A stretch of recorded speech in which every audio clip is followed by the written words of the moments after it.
પ્રદક્ષિણા. જ્યારે જ્યારે મંદિરમાં જઉં છું ત્યારે કોઈ અજ્ઞાત ભય મને ઘેરી વળે છે. મને લાગે છે કે બધા જ દેવોના બધા જ વાહનો મને મારવા આવી રહ્યા છે. વાઘ, નાગ, કાચબો, ગરુડ, માછલું. પૂજારી ત્રિકાળ જ્ઞાનીની જેમ મને જોઈને હસે છે. પ્રસાદમાં ચપટી સિંદૂર આપે છે.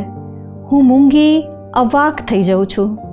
મંદિરની દિવાલોના પ્રાચીન શાંત પથ્થરો જાણે કે કોઈ ઊંચા પર્વત પરથી ગબડતા ભારેખમ પથરાઓ હોય એમ મારી તરફ ધસી આવતા લાગે છે.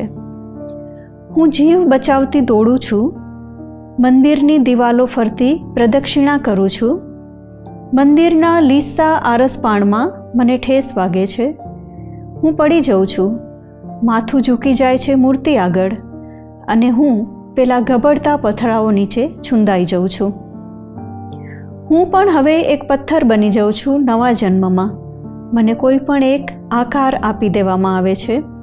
હવનની કુંડીનો, શંકરના લિંગનો, કળશનો, ઘંટારવનો, સ્તોત્રનો, આરતીની થાળીનો, ધૂપનો, પગલાંનો, પુરાણનો, દક્ષિણાનો. હું મંદિરની બહાર જ નથી નીકળી શકતી.